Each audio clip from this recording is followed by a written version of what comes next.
وإذا تليت عليهم آياته زادتهم إيمانا وعلى ربهم يتوكلون এবং এই বান্দারা সদা সর্বদা আল্লাহ তাআলার উপরে ভরসা করে।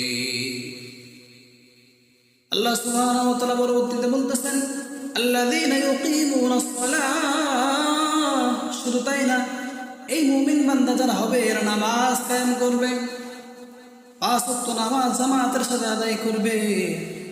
ওয়া মিম্মা রাযাকনাহুম ইউনফিকুন, এবং নামাজ কায়েম করার সাথে সাথে আমি আল্লাহ সুবহানাহু ওয়া তাআলা যে ধন সম্পদ তাদেরকে দিয়েছি, আমি আল্লাহ তাআলাকে দেয়া এই সম্পদ থেকে, আমি আল্লাহ তাআলাকে দেয়া রিজিক থেকে আল্লাহর রাস্তায় তারা খরচ করবে। আল্লাহ তাআলা বলছেন এরা তো মুমিন, নিঃসন্দেহে এরা মুমিন, কোনো সন্দেহ নাই। এবং শুনে রাখো, এই মুমিন বান্দা যারা, এদের পুরস্কার কি? আল্লাহ তাআলা এই পুরস্কার জানিয়ে দিচ্ছেন, লাহুম দারাজাতুন ইনদা রাব্বিহিম, আল্লাহ তাআলার নিকটে এই সমস্ত বান্দাদের মর্যাদা, বিশাল মর্যাদা রয়েছে।